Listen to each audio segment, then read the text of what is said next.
Ferrari бишээж хагаад өөр компани машин гаргасан бол би ямар гоё машин бэ гэж бодох байхгүй.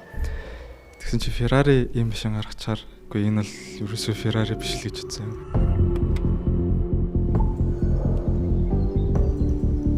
Тэгээ тэн дээр болохоор Johnny Ive болон за энэ хоёр нөхөр ер нь яагаад ийм автомашин хийж вэ гэдгийг тайлбарлаж байна.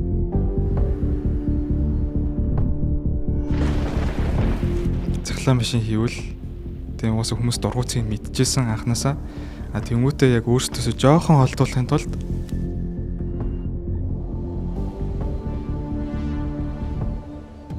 Ингэснээр Microsoft компани 3 жилийн дараачаас эхлэн Quant chip-ийг зах зээл дээр зарж эхэлнэ.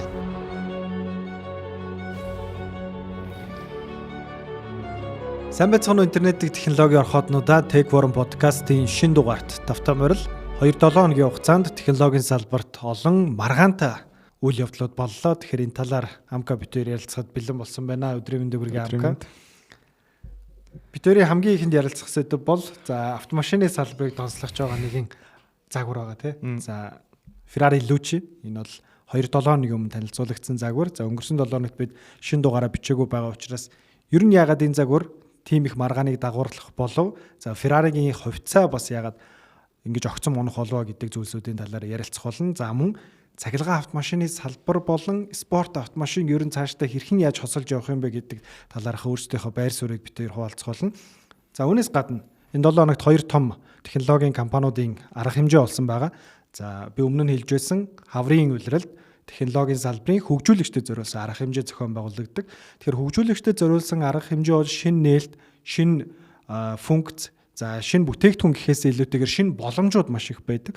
Бид нар энэ чэнэс шинэ хэрэглүүрүүдийг ойлгож, шинэ хамгийн түрүүнд туршиж үзэх боломжууд байдаг учраас Nvidia болон Microsoft-ийн хөгжүүлэгчдэд зориулсан арга хэмжээний талаар ярилцах бол Anthropic-ийн талаар бас баг зэрэг ярилцаад өнгөрнө. Мөн SpaceX-ийн IPO бол би өсөр баталгаажсан байна. За Luci-гээс эхлэе те. За тийм. Ferrari Luci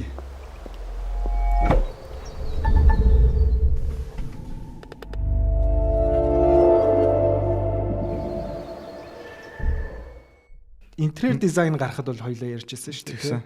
Johnny Ive яг ийм төрлийн интерьер дизайн хийжлээ. Exterior дизайныг нь харахад чамд юу санагдав гэхлээр? Би Ferrari юу хичээл гэж бодсон. Яагаад? Ferrari бишээж хагаад өөр компани машин гаргасан бол би ямар гоё машин бэ гэж бодох байхгүй. Тэгсэн чи Ferrari ийм машин гаргачаар үгүй энэ бол ерөөсөө Ferrari биш л гэж бодсон. Ferrari-гийн ганц ч DNA байхгүй. Тэгснээ 4 алхахтай, 5 судалтай, бүрэн цахилгаан тийм ш. Тэнд ямар санагдсан? Би бол хамгийн эхлээд би бол яг Ferrari-гийн тийм үнэнч фэн биш тий. Би бол автомашины спорт автомашиныг ялангуяа би бол одоо нэг хятад болон цахилгаан автомашины талаар л нэг жоохон мэдээлэлтэй. Тэгээд одоо Ferrari-гийн соёл тий тэр legacy өв гэдэг зүйлийг бол би бас төдийлэн сайн ойлгоогүй байсан. Тэгэхээр надад бол анх харахад дажгүй л машин биш үү тий. Яг л одоо энэ Toyota-гийн гаргаж байгаа тий энэ бусад хятадын автомашинуудын гаргаж байгаа автомашины загваруудаас нэг дутгааргүй дажгүй машин байна. За аман доторх дизайныг нь интерьер дизайныг нь харахад шин шийдлүүд айгүй ихтэй тий гой функцүүд айгүй ихтэй тий яг л iPhone шиг тий ийм зүйлүүд байсан. Гэхдээ ер нь жоохон уншаа судлаад ирэхлээр арай нэг жоохон өөр болж эхэлсэн тий. Эхлээд хоёлаа юуныхын талаар ярилцъя. Ер нь ерөнхий ойлголт өгөх үүднээс баг-багаар явъя тий. Тэр яг Ferrari Luci гэж ямар машин байв, хин дизайныг нь уралчваад ягаад юм маргаандаа болоод. За дизайн нь бол алдарт Apple-ийн ерөнхий дизайнер байсан. Johnny Ive болон Mark Newson гэдэг хоёр дизайнер бол гартж хийсэн. Love From-ийн тий. Love From-ийн хоёр дизайнер. Тэгээд хамгийн онцлог нэг зүйл нь өмнө ганц ч автомашины дизайн хийж үзэж байгаагүй. Яг нь Mark Newson болохоор 2000 оны ихэр өнөө Ford-ийн концепт машин хийжсэн байл. Тэрнээс хойш ганц ч автомашины дизайн хийж үзээгүй хоёр дизайнер Ferrari-гийн автомашины дизайныг хийсэн гэдэг нэр маш онцлог байна. Тэгээд сая хэлсэн бүрэн цахилгаан Ferrari-гийн анхны бүрэн цахилгаан автомашин. Тэгээд бас анх Ferrari-гийн анхны 5 судалтай автомашин болж байгаа. Үзүүлэлтийн хувьд бол одоо 1035 морины хүчтэй. Тийм. За 4 цахилгаан мотор байгаа. За мөн одоо 530 км нэг цэнэглэлтээр туулах зайн. За мөн 122 кВт-ийн батарейтай. За эхний 60 м хүртэлх хурдыг 2.5 секундэд давна. За 2.3 тонн жинтэй. Энэ автомашин $640 мянган үнэтэй тий. Одоо яг энэ асуудал нь яг эндээс гарч ирж байна. За ингээ харангуут л гоё машин байна. За бүрэн цахилгаан юм байна. За дундаж ер нь бол ийм батарейтай юм байна. Батарейны хувьд бол одоо 530 гэдэг чинь Tesla-гийн сүүлийн загваруудаас ч гэсэн муу байна гэсэн үг шүү дээ тий. Model S Plaid-аас удаан. Lucid-с ч удаан. Тий. BYD-гийн сүүлийн загваруудаас ч удаан байна гэсэн үг байхгүй. Одоо бага зай тулна гэсэн үг тий. Гол утга учир нь тэр энэ автомашины дээр нь Ferrari-гийн лого байгаад байна. Тэгэхээр яагаад Ferrari-гийн өв соёл, ер нь Ferrari-гийн автомашины салбарт үлдээсэн соёлыг юугаараа тийм онцлог юм? За Ferrari бол Италид бол Италийн 2 дахь шашин гэж явдаг. Тэгээд Ferrari-гийн фэнүүдийн Tifosi гэдэг. Тэгээд бүр үнэхээр яг шашин шиг тийм фэнүүдтэй, тийм дагагчтай тийм компани байхгүй. Тэгээд яг хуу цахилгаан машин хийж болно те, хийж болно. Гэхдээ яагаад заавал Luce шиг ийм Ferrari биш Ferrari гарч байгаа гэдэг дээр л хүмүүс фокуслаад байна. За тэгээд Ferrari-ийн гол онцлогуд юу байдаг вэ гэхээр мэдээж дотоод шаталтай хөдөлгөөрүүдээ бүгдийг нь Италид гар аргаар ухсардаг. Тэгээд бас мөн адил бүх машинуудаа гар аргаар ухсардаг тийм байгаа. Тэнгүүт одоо тэр цахилгаан моторууд, Luce-ийн цахилгаан моторуудыг Италид ухсарна гэж байгаа гар аргаар. Тэгснэ патрон болохоор Солонгосоос ирэх батарей, SK батарей байгаа байхгүй. Тэнгүүт ингэчмүүд энэ яг Ferrari мөн үү гэдэг асуулт гарч ирж байгаа. Тэр Ferrari-ийн философиг агуулсан автомашин мөн үү? Бас одоо нэг юм хэллэг байдаг шүү дээ. Чи Ferrari-гийн зөвхөн тэр хүчрхэг хөдөлгөөрийг худалдаж авч байгаа. Бусад зүйлсүүд нь үнгүү дагалдаж ирж байгаа тий. Тийм яг тэр experience буюу тэр туршлагыг нь хүмүүс худалдаж аваад байгаа байхгүй. Тэр машин гэдэгтэй шиг тэр Ferrari-гийн тэр өндөр RPM гаргадаг тэр V12, V10, V8 хөдөлгөөрүүдийг авах гэж тэр хүн турш үзсгэж тэр хүн Ferrari авдаг байхгүй. 2011 онд Ferrari-гийн гүйцэтгэх захирлыг ийм сонирхолтой мэдээлэл хийжсэн юм байна. За. Ferrari хизээж цахилгаан автомашин хийхгүй. Тэр гүйцэтгэх захирал ажиллаа өгсөн. Гэхдээ тэр гүйцэтгэх захирал яг энэ Luce-тэй холбоотой нэг бас сонирхолтой юмуд ярьсан юм шиг байна тий. Тийм Luca di Montezemolo гэдэг нэг ирхэн байдаг. Ferrari-г яг одоогийн энэ Ferrari болоход нь маш том төлөв үзүүлсэн хүн. Тэгээ тэр хүн юу гэж хэлсэн бэ гэхээр яг 9 юмнаас нь 2 юм онцлмоор байна. Эхлээд энэ автомашиныг хятадуудч тоож хуулахгүй гэсэн байсан. Хоёрт нь болохоор Luce-гээс тэр Ferrari-гийн логоны мориныг нь авч хаах хэрэгтэй гэсэн байсан. Маш сэтгэлзсэн хоёр үг хэлсэн. За одоо ингээд яг ингээд хийж байгаа хүмүүсийн талаас ингээд бодоод үзэлтэй. Би болохоор одоо энэ Johnny Ive болон за Ferrari-гийн ерөнхий дизайнер болох Flavio Manzoni хоёрын одоо Kelio Abrami Huge Canvas бүгдээрээ баг англи болчлаа тий. Huge одоо том харилцан яриа гэдэг утгатай тий нэг юм тим подкастт орсон байсан дугаарыг нь үзнийг 45 орчим минутын урттай. Тэгээ тэн дээр болохоор Johnny Ive болон за энэ хоёр нөхөр ер нь яагаад ийм автомашин хийж вэ гэдгийг тайлбарлаж байна. Тэгээд аль бие усны танилцуулга болохоос өмнө бичигдсэн бичлэг тийм контент. Тэнгууд Johnny Ive мэдээж одоо цахилгаан автомашин энийг ингээд шал өөрөөр бодох хэрэгтэй. Тэ шал өөр концепт, өөр мэдрэмж өгдөг байх хэрэгтэй. За цахилгаан автомашин анх спорт автомашины салбар руу орж ирэхэд яг тэр нөгөөнийг хэрэглэгчдэд өгдөг мэдрэмж, туршлагыг яаж тэгж хിവэр нь хадгалах вэ гэдэг нь л хамгийн том сорилтуудын нэг байсан шүү дээ.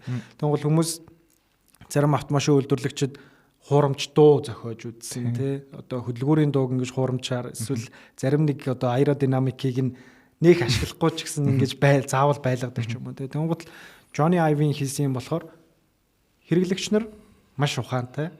Тий хэрэглэгч нарт ийм хуурамч юм өгж болохгүй. Цоош нь мэдрэмжийг өгөх хэрэгтэй. Тийм учраас би ингэж өөрөөр сэтгэж хийсэн гэдэг юм зүйлсүүдийг ингэж тайлбарлаж байна. За Flavia Manzoni-гийн хувьд болохоор нэг амар сүртэй тэгж юм хийгээгүй. Ер нь бол ингэж нэг дундыг барьсаар байгаа л ярилцлага нь. Тий ер нь яг Flavia-гоос асуулт асуунгууд ер нь ихэнх асуултуудаа яг Johnny руу ингэ шийдээд байсан байхгүй. Тэрнээс надад сонирхолтой санагдсан. Тэгээд за яг уу ийм маргаанта ер нь бол маргаан дагуулсан ийм зүйлсүүд болжлах шиг байл да. Хүмүүс бүр Италид юу болоод байгаа юм бэ тэр тэнд байгаа хүмүүс ч юм уу дээр галзуурсан тэгээд ах шиг байна. Ер нь ягаад заавал цахилгаан автомашин хийх хэрэгтэй болсон гэж тэр тал дээр. Яг хав Ferrari цахилгаан машин заавал хийх ёстой гэвэл үгүй. Гэхдээ нөө Европын ядраатай хууль болон зохицуулалтаас болоод яалтч хийх болсон юм шиг байлаа. Тэгээд мэдээж Ferrari цахилгаан машин хийвэл тийм уусаа хүмүүс дургуцыг мэдчихсэн анханасаа. Тэнгүүтээ яг өөрсдөөсөө жоохон холдуулахын тулд дизайныг нь өөр газараар хийлгэсэн гэж хүмүүс яриад лээ. Тэр бас үнний ортоох гэж бодсон.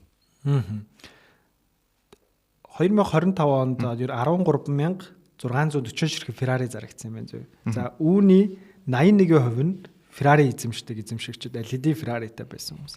За үүний 45% нь 2-оос дээш Ferrari эзэмшдэг. Тэгэхээр ингээд Ferrari эзэмшнэ гэдэг нь өөрөө нэг юм том соёл, том өв те одоо бахархал байгаад байгаа байхгүй. Яг юунда байд юм бол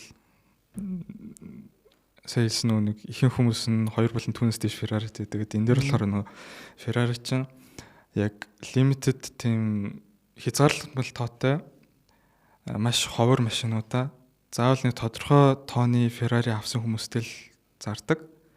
Тэнгүүт нөгөө нэг хүмүүс чинь ингээд тэр гой машинуудыг авахын тулд ингээд Ferrari аваад штэ.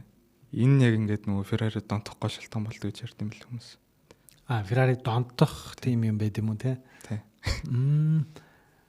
За нөгөө төгөр за яг энэ Ferrari Luce-тэй холбоотой асуудал одоо хүртэл яригдал хүмүүс тэр мим болоод те логон дээрээсээ баг морио авч хаях хэрэгтэй юм шүү гэл янз янзаар л мимнүүд хийж явах шиг байна.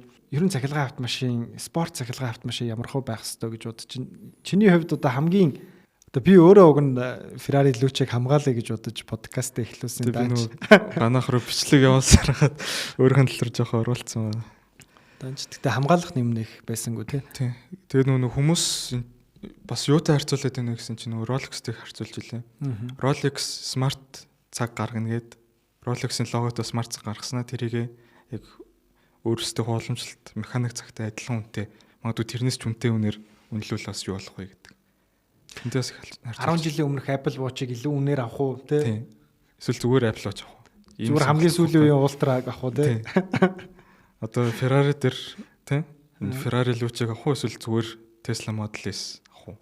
Product design буюу яг ингээ бүтээгдэхүүний дизайнер ингээ автомашины дизайн хийхээр болдгоо гэдгийг л эндээс тодор харж болохоор байна. Johnny Ive бүр тодор хараад. Одоо автомашин чинь юм хүнтэй, эмоц өгөх зориулттай. Автомашин дизайн гэдэг чинь уусаа амар эмоцлог дизайн байх хэвээр.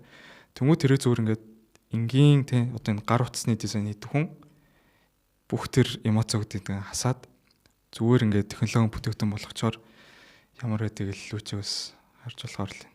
Өөр нэг сонирхолтой Ferrari-тай холбоотой юм байдаг нь брендийн айгу хатуу бодлоготой тий. Тий. Одоо та хэрвээ Ferrari авсан бол Ferrari-гаас зөвшөөрөөгүй өнгөөр бодож болохгүй, сонин дугуй тавьж болохгүй, өөрөө дур мэдээд одоо modification хийж болохгүй тийм байдаг. Хэрвээ энэ дүрмүүдийг зөрчих юм бол тань яг насаар чинь Ferrari-гаас бандна. Амжигт.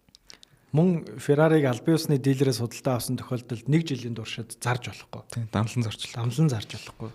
Ийм хатуу дүрмтэй, ийм одоо том өвийг дэлхийн нийтэд үлдээсэн ийм автомашины спорт автомашин үйлдвэрлэгч маш том одоо онголцсон тийм 7 хоног болж өнгөрлөө. Тэгээд Luce-тэй холбоотой Johnny юун дээр хэлсэн мэт шүү дээ. Нөгөө таны ярьсан подкастн дээр ер нь тий асуудлуудыг шинэ өнцгөөс ингээд солв хийхийг хүссэн гэдэг.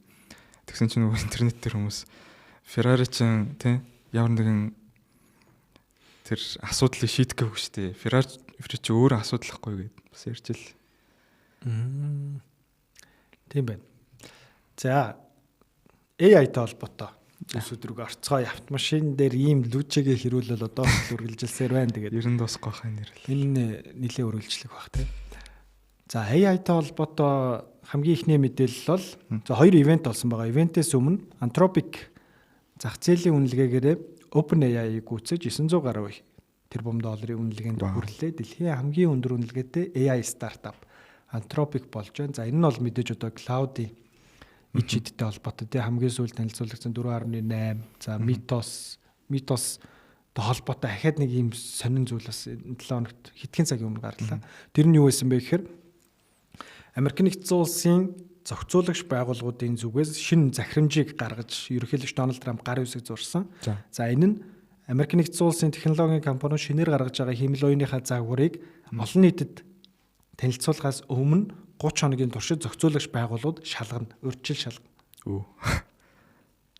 Амар юу гооз. Тийм ээ. Тэнд яг цаанд яг хөшигний ард юу болов мэдэхгүй те. Энэ айгүй маргаантай асуудлуудад агуулад эхэлчлээ эхнээсээ. Энэ нөгөө нэг хурдцтай хөгжиж байгаа хурдд маш их хурдан дунд даашрал бий болох юм шүү.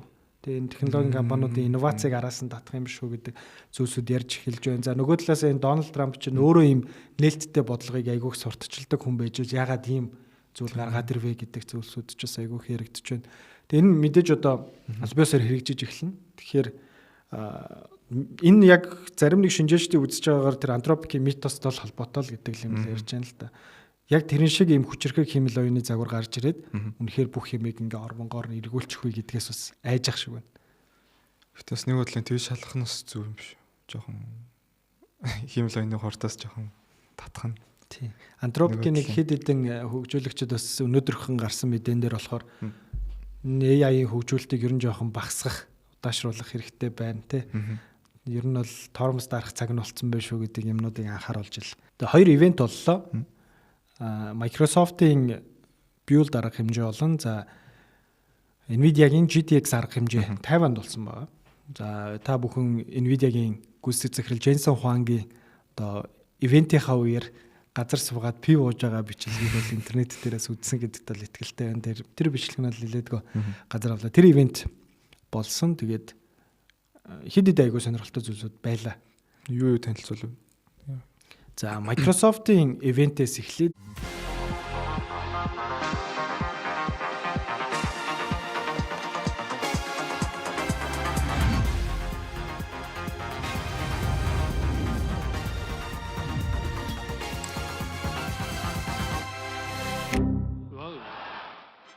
яг бол энэ Microsoft-ийн жилийн хамгийн том арга хэмжээ хөгжүүлэгчдэд зориулсан, буюу девелоперуудад зориулсан. Тэгээд бас л ахид AI-тай холбоотой, ялангуяа agentic AI-тай холбоотой маш олон зүйлсүүдийг ярьсан. Гэхдээ миний хувьд бол 2-3 зүйлийг нь онцолмоор байна. За хамгийн эхлээд Majorana chip. Majorana chip-ийг бол өнгөрсөн жил анх удаа танилцуулж байсан Quant chip ба Quant компьютерт зориулсан. Тэгээ Majorana 2 chip-ийг танилцуулсан. За энэ дээр нэг чухал зүйл гарч ирсэн нь юу вэ гэхээр Majorana chip-ийн гол онцлог нь бусад одоо технологийн компаниудаас ялгарах онцлог нь болохоор топологийн төлөв буюу шинэ төлөв үүсгээд одоо бодисын төлөв гэж үүдэн шүү дээ. Тэрнтэй хатуу шингийн хий плазма тэрнтэй адилхан 10 хэдэн төлөв байдаг гэж үздэг байхгүй. Ерөнхий 4 төлөв байна. Топологийн төлөв гэдгийг анх удаа практикт өнгөрсөн жил батлаад тэгээд тэрнгээрээ ингээд чипний материал хийгээд тэгээд чип хийсэн. За энэ чипний гол асуудалтай зүйл нь юу байсан бэ гэхээр тэр топологийн төлөв дээр байгаа qubit буюу одоо тэр нэгжүүд байгаа шүү дээ, quantum компьютер. Тэр нэгжүүдийг удаан хугацаанд доктортой байлгах хамгийн хэцүү даалгавар байдаг. За ганцхан энэ аргаарч биш, босод одоо IBM, Google-ийн туршиж байгаа аргаарч гэсэн. Qubit өөрөө маш докторгүй зүйл байхгүй. Quant ч нөгөө нэг байгаа байхгүй нэтэр гэдэг нэг юмнууд байна. Яг тэр quant онлынхаа хүрээнд тиймэрхүү юм да. Тэгсэн чинь энийг анх удаа 20 секундээс 1 минутын туршид хугацаанд байлгаж чад. Доктортой байлгаж чадсан байна. Буюу одоо өмнөхөөс 1000 дахин сайжирсан гэсэн.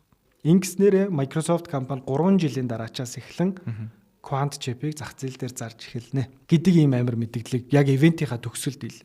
Энэ бол одоо сүүлийн 20 гаруй жилийн туршид Microsoft компани Quant лабораторийг хөгжүүлж ирсэн технологи.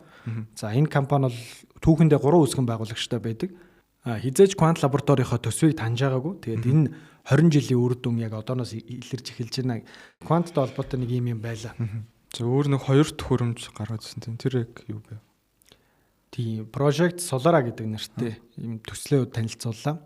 Одоо шинэ бүтээгдэхүүн хөгжүүлэх тийм төсөл гэж болно. За эхний бүтээгдэхүүн бол одоо Amazon-ийн Alexa-тай яг адилхан, дизайны хувьд ч гэсэн маш адилхан, ашиглах одоо функцүүдийн хувьд ч гэсэн маш адилхан тийм девайсыг бол танилцууллаа. Тэгээд энэ девайс болохоор хэмэл оюунд суурилсан.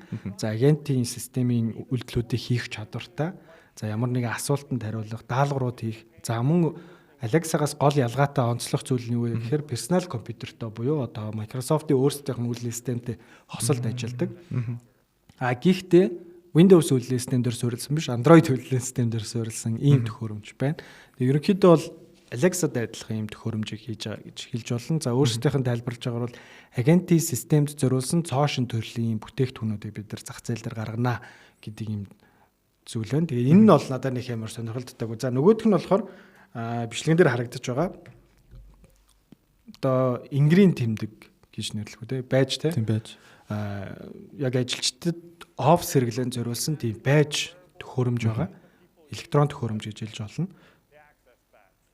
Ажилтны зурагтай, за мөн камертай, за мэдээж микрофон болоо юутай, спикертэй. Тэнгууд л ямар нэгэн команд өгж болно. Эсвэл тухайн ажилтны хийх ёстой даалгавруудыг ингэж харуулах зорилттой. Тийм. За өөр ямар нэгэн одоо хэмэл оюун суурилсан функцүүдийг асуух боломжтой. За мөн хурууны мэдрэгчтэй нүр таних системтэй учраас одоо тухайн хэрэглэгчийнхаа хувийн мэдээллүүдийг гаргаж өгөх боломжтой. Одоо тэр Alexa-тай адилхан төхөөрөмжийнхэн ч гэсэн бас гол онцлогуудын нэг нь яг ийм өөрийнхөө хувийн эйжентүүдэд энэ дээрээс ажиллах боломжтой гэдэг нэг ийм зүйлийг ярьсан. Хэмэл оюун суурилсан төхөөрөмжүүд ирээд ирээд байгаа шиг. Humane Pin, Rabbit R1 тэ адилхан төхөөрөмжүүд.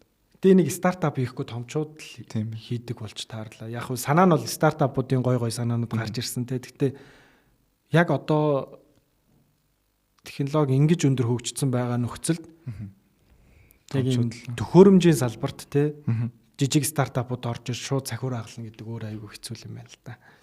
Тэрийг нь бас ер нь улам хэцүү болж байгаа шиг байна. Одоо Xiaomi эдэр чинь ч гэсэн анханасаа шууд ийм премиум загварын ухаалаг утаснуудаас эхлэегүй шүү дээ. Тэр бүрийн хямдхан утаснуудаас хийж эхэлсээр байгаа л одоо Apple-ийн дизайныг тэг холбарлаад дөнгөжл гүйцэж ирж шүү дээ. Тий. Нэг юм болоод өнгөрлөө. Тэгээд үүнээс гадна өөр нэг чухал мэдээлэл байсан нь 7 хэмэл оюуны загварыг танилцуулсан. Microsoft компани 7 шинэ хэмэл яг өөрсдийнх нь хөгжүүлсэн гэсэн үг тийм. Яг өөрсдийнх нь. Тэгэд энэ Microsoft-ийн хэмэл оюуны багийг ахалж байгаа Мустафа Сулейман гэдэг нэг нөхөр байгаа. За Лондонгоос гаралтай. Энэ хүн болохоор DeepSeek уучлаарай. DeepMind-д ажиллаж исэн. За Google-д ажиллаж исэн. За Google-ээс гарсныхаа дараачаар Inflection AI гэдэг нэртэй стартап байгуулад team стартап байгуулаа явж исэн. Тэр Inflection AI-г Microsoft худалдаж аваад одоо Microsoft-ийн хэмэл оюуны багийг удирдах ахалж байгаа. Тэгээ энэ хүний зорилго яг юу байсан бэ гэхээр одоо in-house модель буюу тэгээ Microsoft яг өөрсдийнх нь хэмэл оюуны загваруудыг бол ийм хөгжүүлэх зорилготойгоор анханасаа угаасаа орж ирсэн тийм нөхөр байгаа. Google-д Demis Hassabis байгаа бол Microsoft-д Mustafa Suleyman байгаа гэсэн. Хоёулаа яг нэг багт ажиллаж байсан. Хоёулаа DeepMind нэлээдгүй яг ижилхэн өндөр албан тушаалтай байсан ийм хоёр нөхөр байгаа гэсэн. Яагаад энэ хэмэл оюуны загварууд ер нь амар чухал байгаа вэ гэхээр яг ямархуу загварууд байсан бэ гэхээр за ингээд контекстос зураг үүсгэх, контекстос аудио TTS модель, SSD модель гэдэг ч юм уу тий. За мөн одоо флаш модель, хурдан модельуд тий одоо logic модель, reasoning моделуд ч юм уу тий. Иймэрхүү ерөнхий цоошин юмнууд бол байгаагүй. Гэхдээ энэ бол Microsoft-ийн хувьд маш том утга учиртай. Яагаад вэ гэхээр Microsoft бол OpenAI хоёрын дунд хагарал үүссэн байж магадгүй гэдгийг зарим мэдээний их сурвалжууд бол аль дээрээс бичээд байгаа. За мөн энэ хоёр компани бол хизээ нэгэн цаг салахын тодорхой. За Microsoft-ийн OpenAI-ийн GPT моделийн загваруудыг хамгийн сүүлд ашиглах хугацаа нь 2030 он санагдаж байна. Тэрнээс өмнө өөрсдийнхөө одоо in-house модельүүдээ тэргүүлэх хэмжээнд буюу frontier хэмжээнд авчрах тийм том даалгавар байгаа гэсэн. Тэгэхээр одоо GPT-тэй өрсөлдөх, cloud-тэй өрсөлдөх, Gemini-тэй өрсөлдөх тийм загварууд LED-нээс одоо ингэж бэлтгэж эхэлж байгаа гэсэн. Одоогийн байдлаар бол яг тэр энэ модельүүд бол бенчмарк төр бол тэдэртээ яг энд үүсгэж зүйл биш. Ихтэй гүцэж ирнэ гэдэгт бол би бол итгэлтэй байна. Биулдийн хувьд л яг иймэрхүү болж өнгөрлөө. Тэр нэ 2 гаруй цагийн одоо танилцуулга болж өнгөрсөн. За Nvidia юу танилцуулж ба RTX Spark баг Mac Mini юм шүү. Яах вэ тэгж ойлгож болно. Гэхдээ энэ дээр одоо Nvidia компани 50 дахь арга хэмжээ олсон. За Nvidia бол GTC арга хэмжээг бол жилд бол маш олон удаа хийдэг болчихлоо шүү. Тэгээд энэ ивент дээр за заримдаа бас шинэ юм танилцуулагддаг, заримдаа бол яг ингээл хуучин юмудаа ярьсараагаал тэгэл дуустдаг арга хэмжүүдээ. Энэ удаад бол 50-нд болсон гэдгээр онцлог. За мөн одоо Jensen Huang-ийн хятадд хийсэн айлчлалын дараахан болж байгаа гэдгээр бол онцлог байлаа. Тэгээд Тайвань бол Jensen Huang-гийн төрөлх нутаг. Төрөлх нутаг дээр ийм том арга хэмжээг бол зохион байгуулна гэдэг нь бол нэлээдгүй ач холбогдолтой байлаа. Тэр ч утгаараа бас маш чухал бүтээгдэхүүнийг бас танилцуулсан гэж бол хэлж болно. Nvidia RTX Spark гэдэг нэртэй. Тэгээд Google-д Spark байгаа, Nvidia-д бас Spark дахиад нэг нэмэгдчихээн те. Өнгөрсөн жил бас DGX Spark гэдэг дахиад нэг шинэ юм гаргаж ирж байна те. Дахиад нэг яг Lucid-тэй адилхан маш их маргаан дагаж байна. За Spark яг юу вэ гэхээр Apple-ийн Unified Memory гэж байдаг шүү дээ. Apple-ийн Unified Memory-тай адилхан дотор нь график карт байгаа, процессор байгаа. Тийм тооцоолох систем. Тэгээ лаптопууд зориулсан. ARM архитект дээр суурилсан.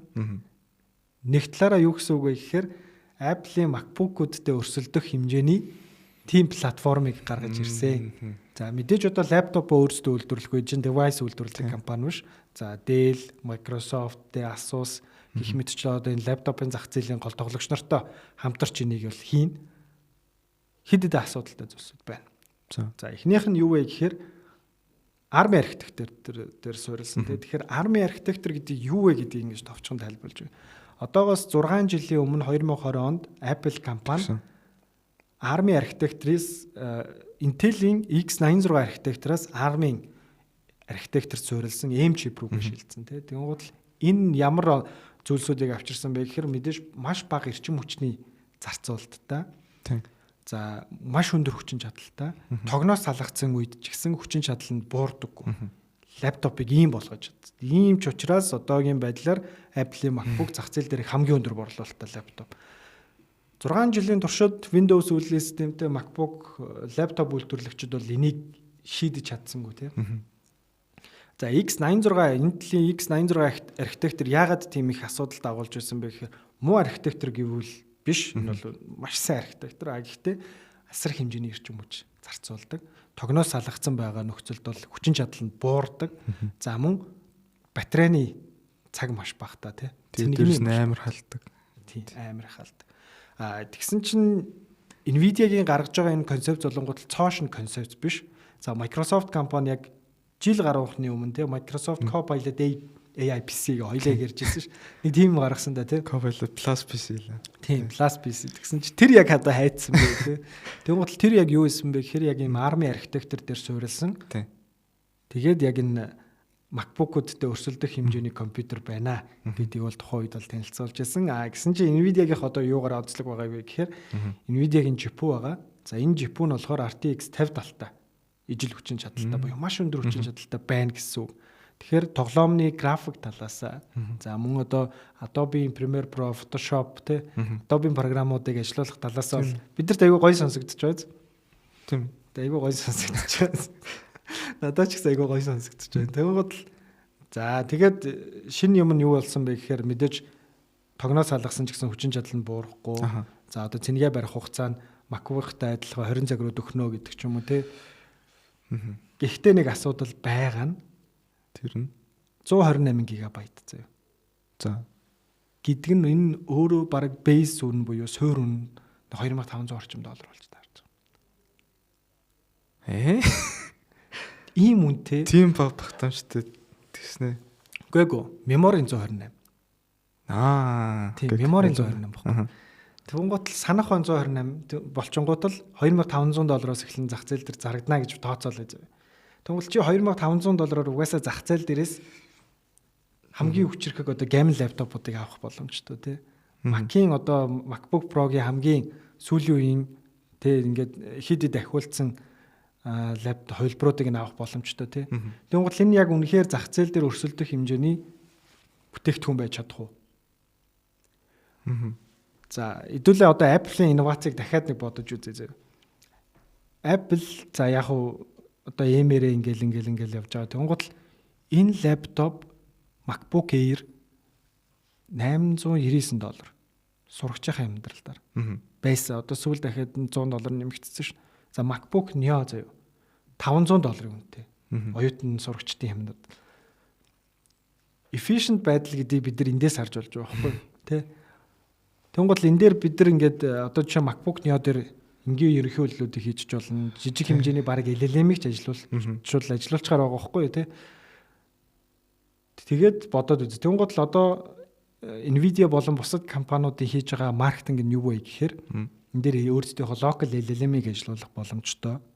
Тоглоом хамгийн сүүлийн үеийн дэвшилтэд тоглоомуудыг тоглох боломжтой. Тэнгууд л одоо жишээ нь инженеруудын зүгээс бодож үзье л да. Local LLM ажилуулна гэдэг маань өөрөө open source байх хэрэгтэй тий. Тэнгууд чи арай нэг муу open source-уудыг лаптоп дээр ажилуулах уу тий? Ингээ local дээр ингээ ажилуулаа явах уу эсвэл зүгээр cloud дээр ажилуулах уу? Cloud шүү дээ. Харин. Тэнгууд л ингээ log-ийн хувьд энэ нэг бүх юмнууд чи хоорондоо зөрөөд нь штэ. Гэдэг юмнуудыг айгүй хүмүүс ярьж байна. Тэгээд яг хөө зүгээр юм интернет дээр болон зарим ихэнх одоо энгийн мэдээллийн сайтууд дээр бичсэн зүйлсүүд дээр бол маш өндөр хайп.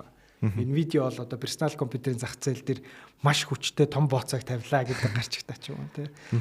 Тэгвэл гол яг нөгөө нэг инженерчлэг нь ойлгодог хүмүүсийн яриануудыг сонсоод үзэхээр арай нэг өөр юм ярьж байна л та. Тэгээд нэг иймэрхүү юм болоод өнгөрлөө. Тэгээд Jensen Huang ах бас ер нь жоохон инженер биш бас маркетингийн тал руугаа ер нь явсан байх шүү. Тий. Тэгээд энэ 7 хоногт нэг иймэрхүү 3 чухал үйл явдал болж өнгөрлөө. Тэгээд Ferrari Lucci бол маргаан дагуулсан түүхэндх хамгийн одоо асуудалтай Ferrari-гийн загвар болж тодорлоо. Одоо өөр маргаан дагуулсан тийм Ferrari-гийн загвар бол Johnny Ive карьерт маш том хар тал болж үлдлээ. Тийм Ferrari-гийн карьер ч гэсэн ялгаа байхгүй. Тэгээд Nvidia арга хэмжээгээ хийлээ. За Microsoft бас арга хэмжээгээ хийлээ. Одоо бидний хүлээж байгаа арга хэмжээ бол Apple-ийн WWDC буюу Mobile World Congress-ийг дараа 7 хоногт хүлээж байна. За энэ арга хэмжээний дараа чаар ерөн технологийн салбар намар хүртэл амардаг боломжлолтой байгаа. Тэгээд дараагийн дугаараар WWDC-гээр уулзцгаая.